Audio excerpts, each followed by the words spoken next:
488 55055. That is 077 488 55055. And that's our WhatsApp number and our SMS. Or you can even call in on the studio line if you still have energy. 0116 4822086.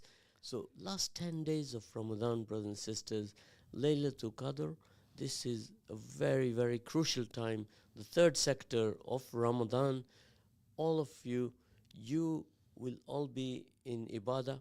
You'll be making du'as for the ummah, for our brothers and sisters throughout the world who are being slaughtered, who are being killed senselessly.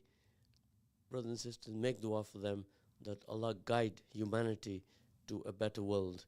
And also, you have to watch your conduct, your speech, controlling your mind, praying and being spiritual. That is the message. Brother Yahya, what do you say? Yeah, last 10 days full of barakah, Laylatul Qadr. For the listeners out there, who knows how much times reward you would get on Laylatul Qadr? It's endless. Endless. The reward is endless. If your dua, Allah will make it happen. If you got to mix with the right people who can teach you goodness. God is watching over all of us. Yes? Yes, absolutely. If He's pleased with us, you will all be favored and blessed. So your life is sweet every day, all of the time. So this is the writing from one of our brothers in the community.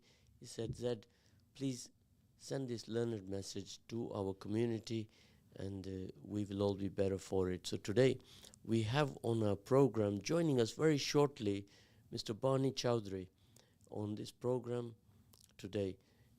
He will join us very shortly. So if I can ask the studio to put the title of the program so the listeners can catch in, if they just tune in on YouTube or Facebook or on all of the social media that we are on currently. So how has your Ramadan been? Share with us your experience and what you've been doing and what good you've been doing. I'm particularly interested in knowing how you have made a difference to another on this planet. That is what we're all about.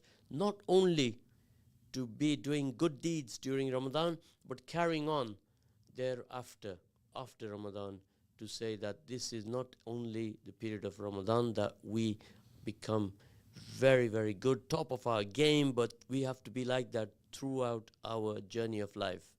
Is that correct? Yes, Brother absolutely. Yahya? Ramadan's a time of change. It's a time of giving. It's a time of building new habits. And yeah, we were at this amazing event where a lot of people are giving yesterday. And these things should be happening all the time. So right now is the time to make intention, the time to make the niyyah, to do that extra little bit. And inshallah, Allah will sustain it throughout the year.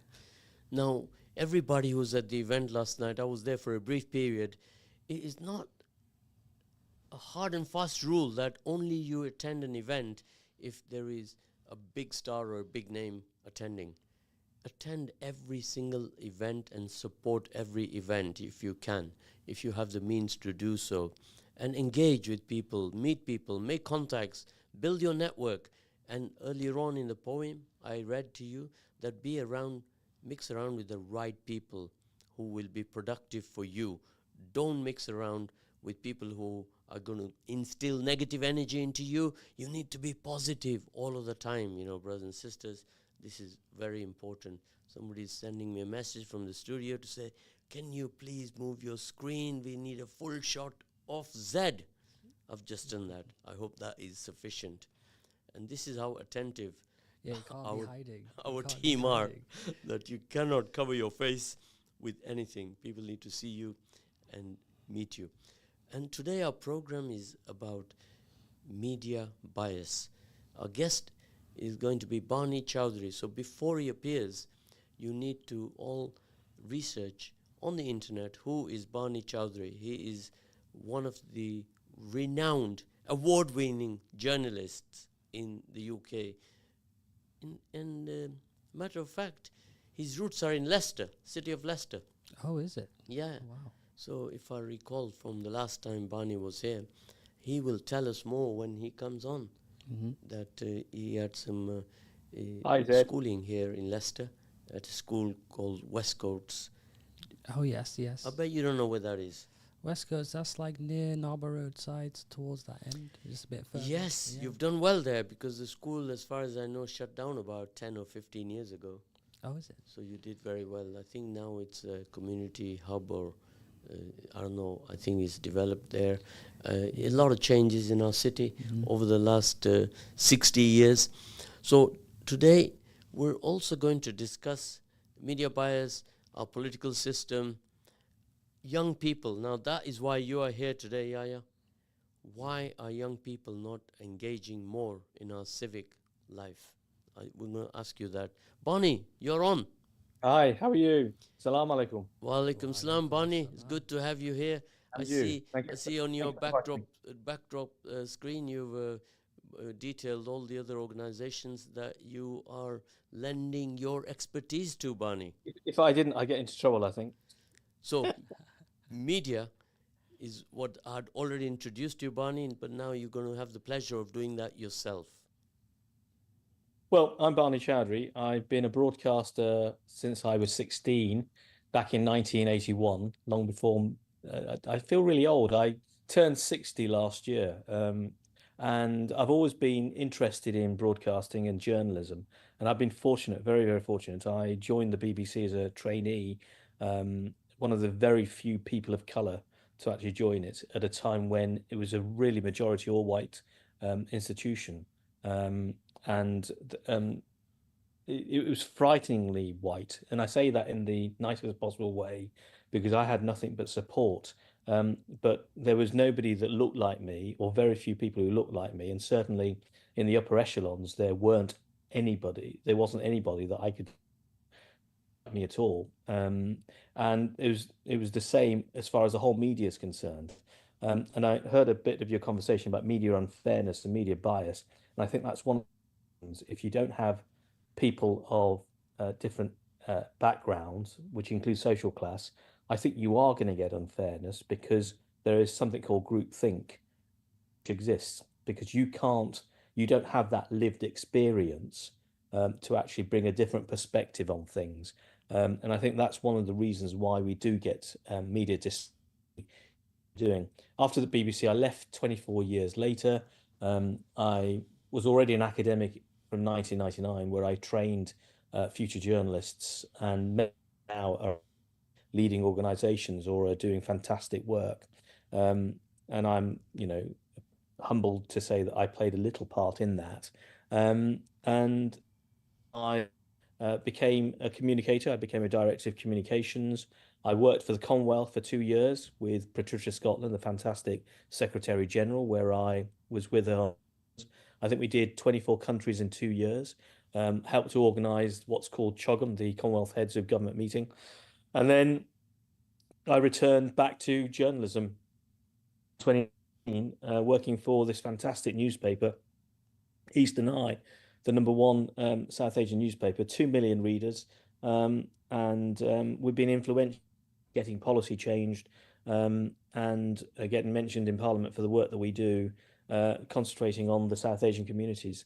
And I'm teaching at the moment at the University of East, another fantastic institution, which allows me to do everything, which is to put into practice and theory exactly what it is. And like you, I'm really interested in making sure that we do have parity when it comes to the media and the way that we report stories. Of course, Wani, we are working very hard now. I'm going to remind you, when you were last here, we had a very good discussion with Abdul Sheikh, and we had another guest called Raj Tulsiani. And we discussed that, look, we need to move on now and make good out of this program for 1 hour between the four of us. Yeah. So ask me, what good have we done since then at the radio? So what have you done? Because I'm sure you've done some fantastic work. Well, I'm going to tell you now. We ensured, we worked hard as a community, we took the lead, and what do we have? We have a member of parliament who is from the Muslim community, in the city of Leicester. Adam Shaukat. Yes, and on the other side of Leicester East, we had a lady, Shivani. Shivani, Yeah, and Radha. Yeah. that has never happened in the history of this city. Yeah. It's really it's that we understand that we have got that diverse mix. One's a Hindu, the other's a Muslim, but they all represent their communities in a really fair way. One's a conservative, one's an independent, and it's that which is exciting. Whereas a decade ago, it would have been possible that Leicester East would go to a conservative. It really would be impossible.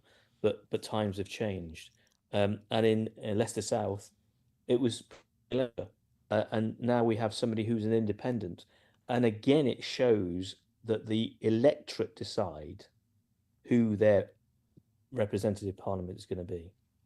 Now, today I'd like to introduce you to Mr. Yahya Abdi. I've made it a point that in every program we have meaningful young people to join us, even as listeners, observers, and we have to do everything we can to get the young people engaged. And at the recent Davos, when I was there as an invitee, I asked the question, there's a lot of wonderful things happening here for tomorrow's world, but I don't... I have a 28-year-old daughter, and slowly but surely, my wife and I are handing over the reins to her because they're the future. And I think there's a defensiveness among older people who don't want to let go. So that's the first thing. The second thing I think is that there are so many conflicting things and demands on time.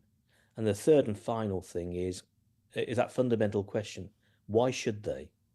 Why should they when they're not being listened to? And I remember, and Zed, you remember this. I grew up in Coventry, and I remember in 1981, he was brown,